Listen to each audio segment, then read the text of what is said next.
এর আগের একটি ভিডিওতে আমরা OPPO F17 নিয়ে বিস্তারিত আলোচনা করেছিলাম, বিস্তারিত জানিয়েছিলাম ভিডিওর মাঝে। তো কমেন্ট বক্সে ফলো করলাম, অনেকেই কমেন্ট করেছে OPPO F17 এবং OPPO F17 Pro নিয়ে এর একটি কম্প্যারিজন ভিডিও বানানোর জন্য। তো আজকের ভিডিওতে এই দুটি মোবাইলের বিস্তারিত আলোচনা করব এবং এই দুটি মোবাইলকে কম্পেয়ার করে কোন মোবাইলটি আপনার জন্য বেস্ট হবে তার একটি ফাইনাল রেজাল্ট তুলে ধরবো ভিডিওর মাঝে। তো গাইজ, বিস্তারিত জানার জন্য 2-4 মিনিট দেখতে থাকুন মিস্টার এম। আপনাদের সাথে আছে আমি আফরোজ সাইন। আর হ্যাঁ, আপনি যদি আমার চ্যানেলে নতুন দর্শক হয়ে থাকেন, please hit the subscribe button. Already subscribe করে রাখলে থ্যাংক ইউ সো মাচ। ভিডিওর মাঝে দুইটি মোবাইলের শুধু স্পেসিফিকেশনগুলো তুলে ধরবো, কোনো পার্সোনাল এক্সপিরিয়েন্স শেয়ার করতে চাচ্ছি না, কারণ পার্সোনাল এক্সপিরিয়েন্স শেয়ার করতে গেলে ভিডিওটা অনেক লং হয়ে যাবে। এবং এটার পার্সোনাল এক্সপিরিয়েন্স শেয়ার করেছি এমন দুটি ভিডিও আমাদের চ্যানেলে আছে, ডিসক্রিপশন বক্সে লিঙ্ক দেওয়া থাকলো, চাইলে দুইটি মোবাইলের ভিডিওগুলো দেখে আসতে পারেন।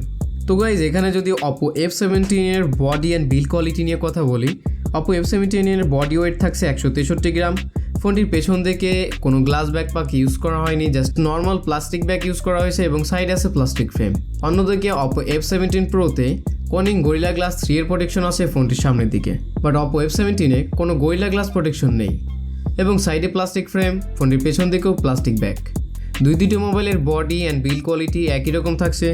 ওয়েটের বেলায় OPPO F17 Proতে পাচ্ছেন 164 গ্রাম। তো আশা করি বুঝতে পারছেন দুটি মোবাইলের ওয়েট কম্প্যারিজন একটু আলাদা, 1 গ্রামের ডিফারেন্স থাকছে। এবং ফোনটির সামনের দিকে OPPO F17 Pro গ্লাসের আপনি একটি প্রোটেকশন পেয়ে যাবেন, Corning Gorilla Glass 3, but OPPO F17 এ সেই প্রোটেকশনটা পাচ্ছেন না। তো গাইজ, যেহেতু এটার প্রোটেকশনের কথায় চলে এসেছি, OPPO F17 এর ডিসপ্লেতে পাচ্ছেন সুপার AMOLED ডিসপ্লে 6.44 ইঞ্চ এবং স্ক্রিন টু বডি রেশিও 86.1%। অন্যদিকে OPPO F17 Proর ডিসপ্লে থাকছে সুপার AMOLED। F17 এ আপনি পাচ্ছেন জাস্ট AMOLED ডিসপ্লে এবং OPPO F17 Proতে পাচ্ছেন সুপার AMOLED ডিসপ্লে অনেকটা একটা কম্প্যারিজন দেখা যাচ্ছে, একটা কম্পেয়ার করলে অনেকটা আলাদা হয়ে যাচ্ছে। এবং 6.44 ইঞ্চ OPPO F17 এ এবং OPPO F17 Proতে 6.43 inch. Screen to body ratio 84.9%, যেখানে OPPO F17 এর স্ক্রিন টু বডি রেশিও থাকছে 86.1%। ডিফারেন্সটা আশা করি আপনারা বুঝতে পারছেন। OPPO F17 এর ডিসপ্লে রেজলিউশনে পাচ্ছেন 1080 পিক্সেলের সাথে 2400 পিক্সেলস এবং রেশিও থাকছে 20.9, যেখানে ডিসপ্লে ডেনসিটি কাজ করবে 409 ppi। অন্যদিকে OPPO F17 Pro রেজলিউশন থাকছে 1080 পিক্সেলের সাথে 2400 pixels, 20.9 ratio, display density 408 ppi।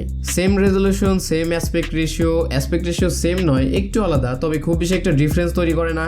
এবং দুটি মোবাইলের ব্রাইটনেসটাও সেম থাকবে। অনেকে মোবাইল কেনার পর কনফিউশনে পড়ে এবং এটাকে একটা প্রবলেম বলে ফেস করে যে মোবাইলের ব্রাইটনেসটা কম আসছে। ডিসপ্লে ডেনসিটি কম থাকে, মোবাইলের ব্রাইটনেস কম থাকে, এবং এই দুইটি মোবাইলের ডিসপ্লে ডেনসিটি অনেকটাই সেম, তো খুব বেশি একটা আলাদা কিছু নেই। বাট প্রোটেকশনের কথা আসলে OPPO F17 এর ফোনটির সামনের দিকে ডিসপ্লের উপরে তেমন কোনো প্রোটেকশন দেখতে পাইনি, বাট OPPO F17 Proতে আপনি পাচ্ছেন কর্নিং গরিলা গ্লাস 3 এর প্রোটেকশন। প্ল্যাটফর্মের কথা আসলে OPPO F17 এ Android 10 ColorOS 7.2 এবং OPPO F17 Proতে Android 10 ColorOS 7.2। দুটি মোবাইলের ইন্টারফেসটা, ইউআইটা একই রকম থাকবে। এবং যদি প্রসেসরের কথা বলি, চিপসেটে দেখতে পেয়েছি কোয়ালকমের স্ন্যাপড্রাগন প্রসেসর, কোয়ালকমের স্ন্যাপড্রাগন 662, যেটা থাকছে OPPO F17 এ 11 ন্যানোমিটারের ট্রানজিস্টর ইউজ করা হয়েছে। এবং OPPO F17 Proতে মিডিয়াটেকের প্রসেসর ইউজ করেছে, যেটা অনেকটা আলাদা করে দেয়। এখানে প্রসেসর অনেকটা একরকম, বাট হিলো P95 এর 12 ন্যানোমিটারের ট্রানজিস্টর বেসড অন এখানে আমার কাছে বেশ ভালো লেগেছে OPPO F17। OPPO F17 এর স্ন্যাপড্রাগনের প্রসেসর ইউজ করা হয়েছে, যেখানে পারফরমেন্সটা একটু বেটার পাবেন, যেখানে কোয়ালকমের Snapdragon 662 better performance, but battery ব্যাকআপটা একটু কম। অন্যদিকে OPPO F17 Proতে মিডিয়াটেকের প্রসেসর ইউজ করা হয়েছে MT6769, হিলো P95 এবং 12 ন্যানোমিটারের ট্রানজিস্টর। দুটি মোবাইলের পারফরমেন্সটা অনেকটা আলাদা হবে, যেখানে প্রসেসরের কোয়ালিটিটা আলাদা। প্রসেসরটা দুটি কোম্পানি ক্রিয়েট করেছে এবং 12 ন্যানোমিটার ট্রানজিস্টর থাকছে OPPO F17 Proতে, যেখানে ট্রানজিস্টর সাইজটা একটু বড় মনে হয়েছে আমার কাছে, এবং ট্রানজিস্টরটা কম আছে OPPO F17 এ, যেখানে 11 ন্যানোমিটার ট্রানজিস্টর ইউজ করা হয়েছে। এবং OPPO F17 Proর সিপিইউর কথা আসলে অক্টোকোর প্রসেসর দেখতে পেয়েছি, octa-core 2x2.2 GHz Cortex A75 এবং সাথে থাকছে 6x2.0 GHz Cortex A55। অন্যদিকে F17 এর সিপিইউতে আসলে octa-core 4x2.0 GHz Creo 260 Gold এবং সাথে থাকছে 4x1.8 GHz Creo 260 Silver। সিপিইউটা অনেকটাই আলাদা, বেশ ভালোই লেগেছে আমার কাছে OPPO F17 এর সিপিইউটা। বাজেটে কম্পেয়ার করলে দুটি মোবাইলের প্রাইস ভ্যারিয়েন্ট আলাদা হবে, এটা সকলেই জানে। প্রো ভ্যারিয়েন্টের প্রাইসটা একটু বেশি হবে, বাট যদি প্রো ভ্যারিয়েন্টে প্রসেসরটা একটু লুজ থাকে, অর্থাৎ নর্মাল ভ্যারিয়েন্ট থেকে প্রো ভ্যারিয়েন্টের প্রসেসর যদি ডাউন থাকে, আপনি কি পছন্দ করবেন মোবাইলটা বাজেটের সাথে কম্পেয়ার করলে? হ্যাঁ, আমারও এখানে প্রশ্ন থেকে যাচ্ছে, কারণ OPPO F17 Proতে 2x2.2 GHz Cortex A75, but আমাদের OPPO F17-এ অক্টোকোরের 4x2.0 GHz যেখানে Creo 260 গোল্ড। প্রসেসরটা আলাদা হওয়ার কারণ হচ্ছে চিপসেটটা কোয়ালকম তৈরি করেছে OPPO F17-এ, এবং OPPO F17 Proতে চিপসেটটা ইউজ করেছে মিডিয়াটেকের। এবং যদি জিপিইউতে আসি, দুইটি মোবাইলের জিপিইউটা আলাদা হবে, যেখানে OPPO F17-এ Adreno 610 জনপ্রিয় একটি জিপিইউ ইউজ করা হয়েছে। Adreno 610-এর সাথে কম্পেয়ার করলে PowerViewer G9 446 এই দুইটির মধ্যে আমার কাছে Adreno 610টা বেটার লাগে। এবার সে মেমোরিতে, কারণ আমাদের বাংলাদেশের কাছে সব থেকে বেশি যেটা ইম্পর্টেন্ট সেটা হচ্ছে র্যাম যদি কোনো মোবাইলের কম হয়, সেই মোবাইলটা অনেকটাই খারাপ হবে তাদের কাছে। বাট এখানে র্যামের ভ্যারিয়েন্টটা অনেকটাই আলাদা। আমাদের OPPO F17 Proতে বাংলাদেশে একটি ভ্যারিয়েন্ট অ্যাভেলেবেল আছে, যেটা হচ্ছে 8GB র্যাম এবং 128GB। আর কোনো ভ্যারিয়েন্ট আপনি চাইলেও পারচেস করতে পারবেন না। বাট আমাদের OPPO F17-এর র্যাম ভ্যারিয়েন্ট আছে দুইটি।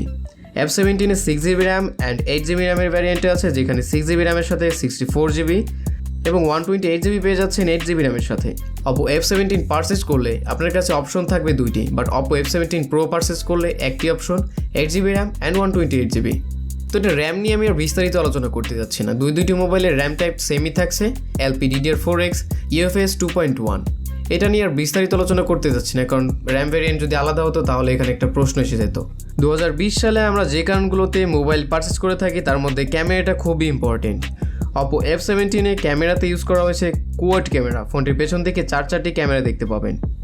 কোয়াড ক্যামেরা সেটআপে 16 মেগাপিক্সেল একটি ওয়াইড ক্যামেরা থাকবে, যেটা হচ্ছে মেইন ক্যামেরায় অ্যাপাচার কাজ করবে f2.2, এবং আলট্রা ওয়াইডের একটি 8 মেগাপিক্সেলের ক্যামেরা আছে, যেখানে অ্যাপাচার কাজ করবে 2.2। 2 মেগাপিক্সেলের ডেপথ সেন্সর এবং দুইটি ডেপথ সেন্সর ইউজ করা হয়েছে, যেটা আমার কাছে বেশ ভালোই লেগেছে, কারণ দুইটি ডেপথ সেন্সর থাকায় একটি ম্যাক্রো ক্যামেরাতে আপনাকে যখন কোনো পিকচার ক্রিয়েট করবেন অনেকটা ভালো শার্প অ্যান্ড ক্লিয়ার করতে, ব্রাইটনেসটাকে আপনার কালার স্যাচুরেশনটাকে আপগ্রেড করতে অনেকটা সাহায্য করবে, যেখানে আলট্রা ওয়াইড থাকায় বেশ ভালো লেগেছে। তো এটা ক্যামেরা নিয়ে আর বাড়তে কিছু বলার নেই, এটার ইনডেপথ রিভিউতে ক্যামেরা বিস্তারিত জানতে পারবেন। এবং OPPO F17 Pro এটার ক্যামেরা নিয়ে আমি সন্তুষ্ট। বাজেটে কম্পেয়ার করলে 48 মেগাপিক্সেলের একটি ওয়াইড ক্যামেরা, যেখানে অ্যাপাচার কাজ করবে f1.8, এবং 8 মেগাপিক্সেলের আলট্রা ওয়াইড ক্যামেরা আছে, যেখানে অ্যাপাচার 2.2, সেম রেজলিউশন, যেখানে সেম পিক্সেল থাকছে, বাট মেইন ক্যামেরায় 48 মেগাপিক্সেল ক্যামেরা দেখতে পারবেন, যেখানে OPPO F17 Proতে F17-এ কিন্তু 16 মেগাপিক্সেল ক্যামেরা ইউজ করা হয়েছে, এবং দুইটি মোবাইলের ডেপথ সেন্সর সেম থেকে যাচ্ছে, অ্যাপাচারটাও 2.4। তবে আপনি যদি কোনো ক্যামেরা মোবাইল পারচেস করতে চান, অর্থাৎ যে মোবাইলটির ক্যামেরা পারফেক্ট হবে এবং ক্যামেরাটা একটু বেটার হবে, তাহলে আমি আপনাকে সাজেস্ট করবো OPPO F17 Pro নিতে। বাট যদি গেমিং এক্সপেন্সের কথা আসেন আর আপনার পকেটের টাকাটা একটু কম থাকে, তাহলে F17টাই বেটার হবে। ক্যামেরার জন্য OPPO F17 Pro কেন সাজেস্ট করছি একটু পরে জানতে পারবেন। সেলফি ক্যামেরায় F17-এ ইউজ করা হয়েছে 16 মেগাপিক্সেল একটি ওয়াইড ক্যামেরা, যেখানে অ্যাপাচার কাজ করবে f2.0।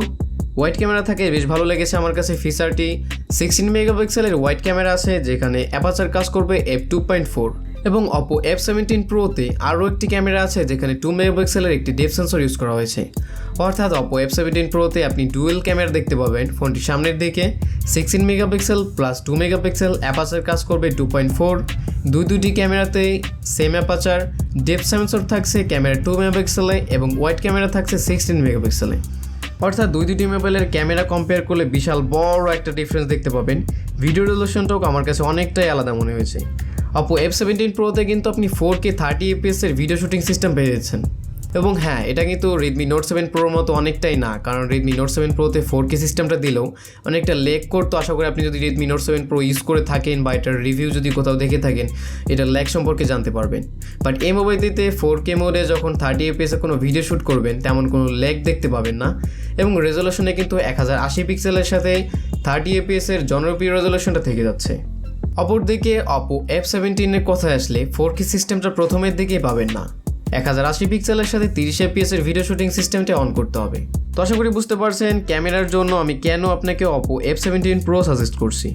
তো ফাইনালি ভিডিওটি শেষ করার আগে আবারও বলছি, যদি মোবাইলটি পারচেজ করেন কোনো গেমিং এক্সপেন্সের জন্য, এটার পারফরমেন্সটা খুব বেশি একটা আলাদা হবে না, কোয়ালকমের স্ন্যাপড্রাগন প্রসেসর ইউজ করা হয়েছে আমাদের OPPO F17 এ এবং মিডিয়াটেকের প্রসেসর ইউজ করা হয়েছে OPPO F17 Pro-তে, যেখানে OPPO F17 Pro-তে ট্রানজিস্টর সাইজটা একটু বড়। 12 ন্যানোমিটার ট্রানজিস্টর আছে OPPO F17 Pro-তে এবং F17 এ আপনি পাবেন 11 nanometre transistor. It's a big issue, কারণ যদি আপনি OPPO F17 পারচেজ করেন ট্রানজিস্টর সাইজটা একটু ছোট হবে, যেটা আপনার প্রসেসরটাকে অনেকটাই হালকা করে দিচ্ছে এবং গেমিং এক্সপেরিয়েন্সটাকে ইনক্রিজ করার জন্য অনেকটাই হেল্প করবে। আর যদি আপনি ক্যামেরার জন্য কোনো মোবাইল খোঁজেন এই বাজেটের মধ্যে, এটাই পারফেক্ট। OPPO F17 Pro নিঃসন্দেহে মোবাইলটি কিনতে পারেন এবং পুরো দিন ইউজ করার জন্য আপনার একটি গুড ব্যাটারি ব্যাকআপও দরকার। OPPO F17 Pro-তে আপনি 4015 mAh একটি লিথিয়াম পলিমার ব্যাটারি দেখতে পাবেন, যেটাতে ফাস্ট চার্জিং সিস্টেম আছে 30 ওয়াটের। 30 মিনিটের মধ্যে এই মোবাইলটি আপনি 0 থেকে 50% চার্জ করতে পারেন এবং 53 মিনিটের মধ্যে মোবাইলটিকে 100% চার্জ করে নিতে পারেন। এটা বেশ বড় একটা ফিচার বলতে পারেন। এই বাজেটের মধ্যে বেশ বড় নয়, তবে পারফেক্ট।